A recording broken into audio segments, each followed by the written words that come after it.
You're now tuned into Saditty Girlz Talk, where confidence hits like perfume, mystery moves like mink, and lip gloss isn't just shine, it's protection. This isn't just a podcast, it's a platform dressed like a diary and built like a vision board. Today's episode is Tired Teens, Triggered Adults. And today I have my friend that is not only my coworker, Amaya Hall. She is a social work major. She is very passionate about her field of work and hopes to go into juvenile psychology. She is also a hairstylist. Thank you for coming, Amaya. Let's start here. So if you work at a hospital, a classroom, or anywhere, you technically are a mental health professional. And from my field of work and educational background, my favorite book that I left with was The Body Keeps Score by Dr. Van Koch. And it tells you that trauma that is even resolved or unresolved, it's left in your body. It can show in how you react to things, how you approach life daily, your thought process, as well as even in your physical body, like stress in your hips or even in your back. I'm having Maya today telling me how mental health is an important part of healthcare as well. So Amaya, tell me a little bit more about what we do. So we work with youth from 11 to 17. They deal with very aggressive behaviors 24/7. We're getting cussed out, punched on, kicked on, spit on, girl, everything. These kids is something else. I thought I was bad growing up. Shoot, no. Yes, same. So we're going to talk data. So according to the CDC, suicide is the first leading cause between ages of 10 to 24. So although we've created a generation where kids are not fluent in mental health, they're fluent in memes. So we are here to get in this profession to build this stigma and raise awareness to the community. So today in the Real Tea, I got an email from someone and their email subject was, I'm stuck. They're 27 and they feel like they're stuck in life. They're working at the same job for about 4 years. They feel like it's not a toxic environment, but it's not fulfilling as well either. So they see people chasing their dreams or getting promoted and they just feel like they're left behind. So how should we tell them, how should they figure out their next move and not reflect burnout? What you think? I can't ask you that? Yes, but you go first. I can drink the water. I feel like society pushes people back. Like, they might feel like they're not doing enough in life, or they don't have the designer that they want because other people is doing that. Or they don't have that skyrise, right? Because they see it on Instagram or TikTok, right? Like, you're your own self. Don't go based off of what other people got on, what they doing in their life. If they taking trips or not, go at your own pace. Yep. And remember, you're your own vessel. You're here for your own designated purpose. So don't align your life with anyone else's because you're here for your own reason. Right. Exactly. And my advice would be, that was very honest of you, and that in-between space is very common as you probably don't feel or think. So I would recommend that you just, I'm not going to lie, sometimes I take career quizzes because I want to make sure that I'm still passionate about what I am about, because you don't have to stay in one field, or you can also have multiple hats. You can be the jack of all trades. You can be in behavioral health like us, and you can also do nails, or you can also do something else. Just do something that fulfills your passion and walks in your purpose every day. Okay, so what's the biggest myth you think we have while working in behavioral health? I think with us working with kids, it's a little different because people always think that kids are so bad and rebellious and all types of defiant, but I really just think that they have so much unresolved trauma and they have not healed yet. So it comes off in a different way that they act out and they punch us just because we're there. You know, we're not the ones who actually did that trauma to them.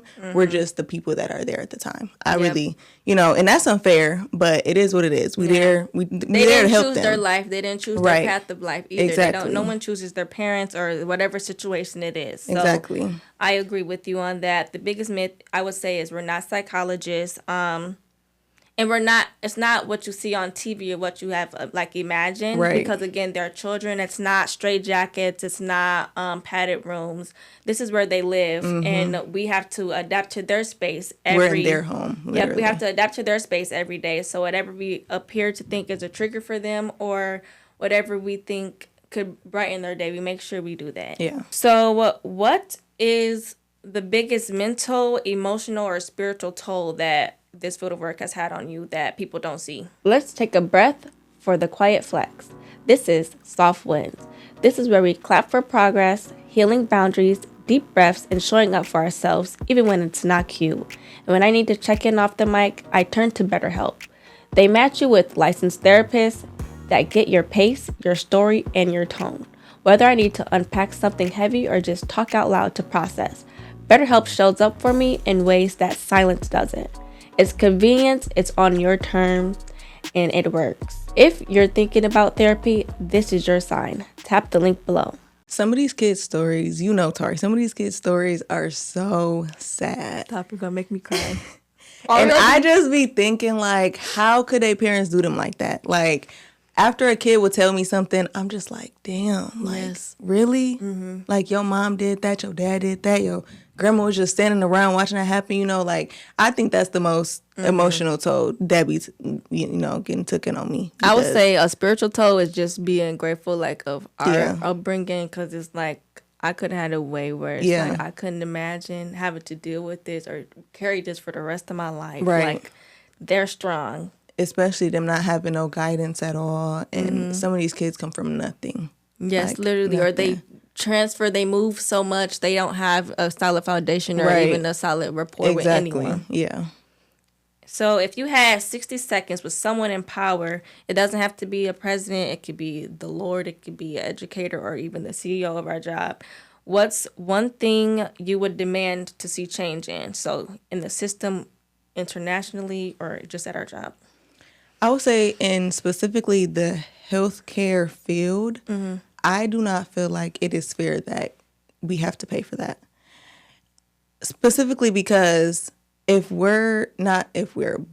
kids are mentally ill, they may not have the funds for that, or they don't have insurance, whatever the case is, like, then they have to pay out of pocket.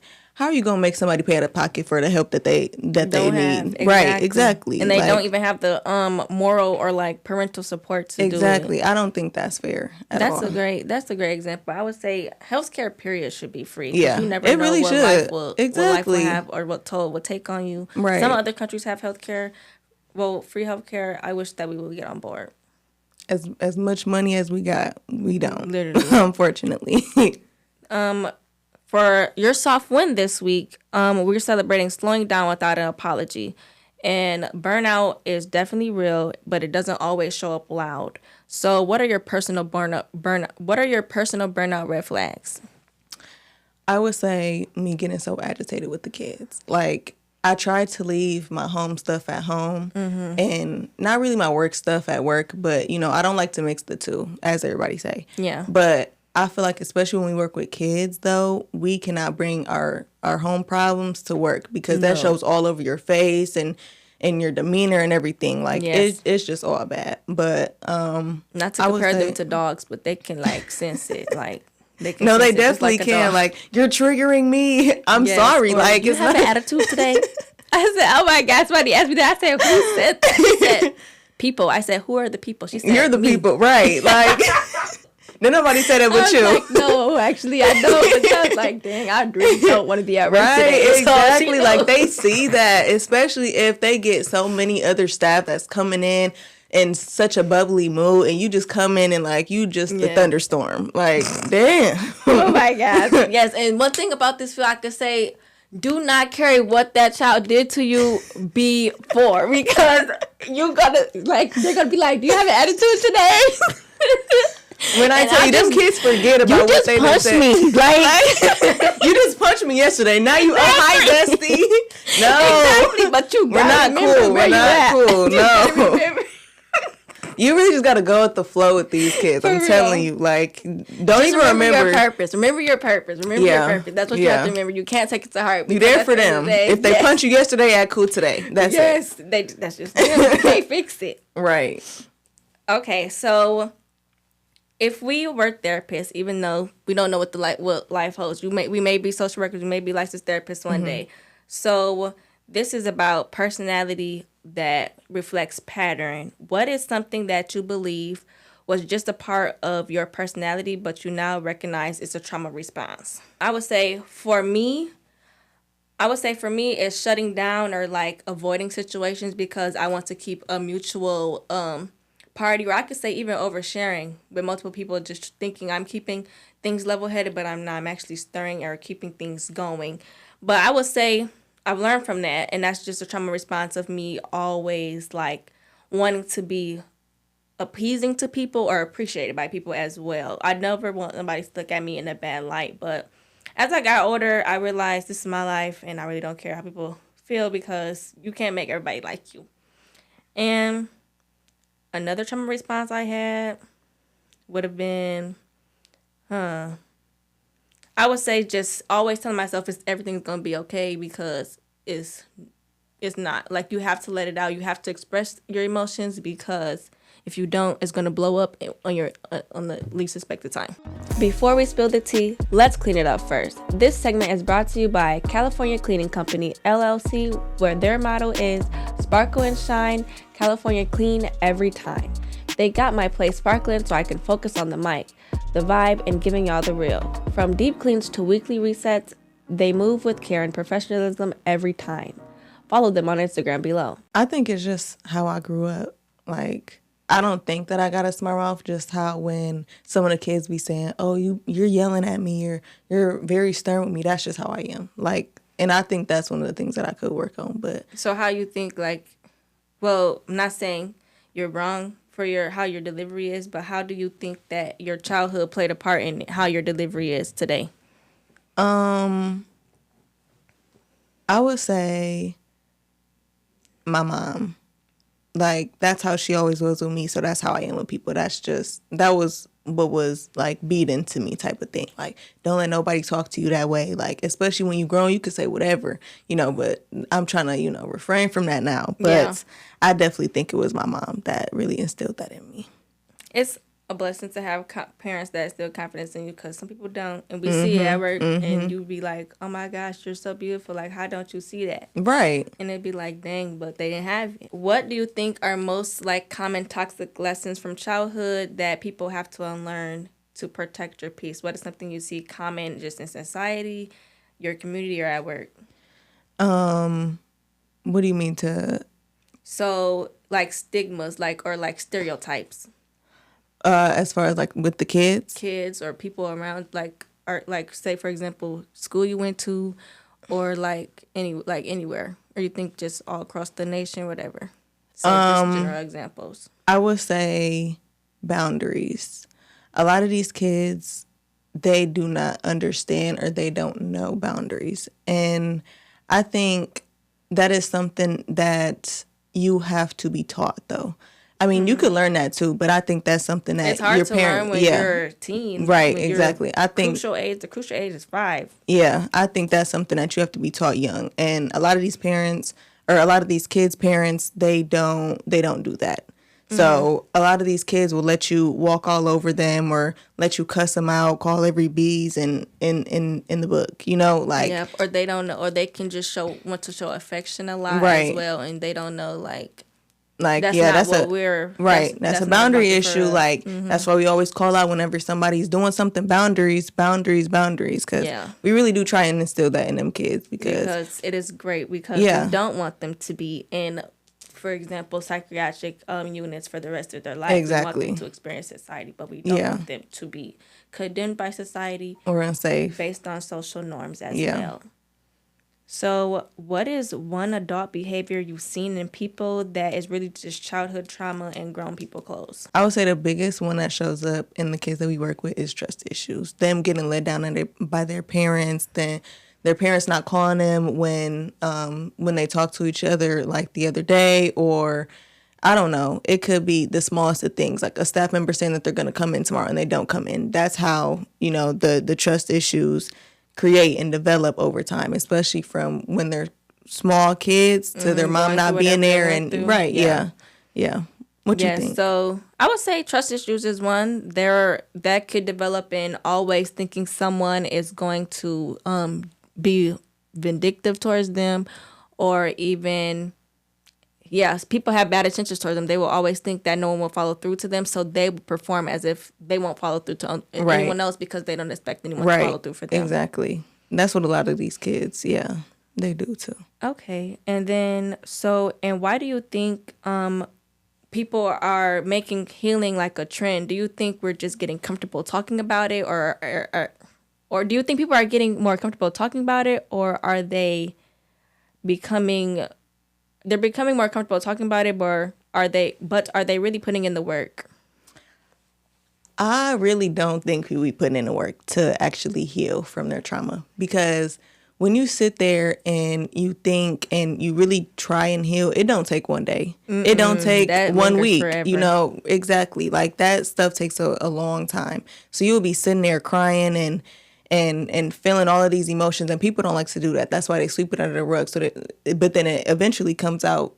It comes out later for sure, and you see it, right? Exactly. Literally. I don't think that people really be wanting to heal for real, because it just takes too much time, and they don't want to put in that effort for themselves. Yeah, I feel like people are like soft girl era is trending, clean girl aesthetic is trending, but like people are looking the part and not acting the part. Right. They're not doing It's social media can't help you. You have to heal on your own. Exactly. Like, you have to literally look yourself in the mirror and open your flaws up. Like, you can't put the blame on nobody. Certain situations you can. Every situation is not because of the other person. Right. So you have to know. You have to take accountability for yourself, whether that's addressing the issue with the person or just knowing and moving forward with growth. With you being a social work major, knowing that you are now in behavioral health, would you say that you see triggers in individuals besides outside of work or inside of work? Does it come from more platonic relationships, meaning like parent or friendships, or romantic relationships,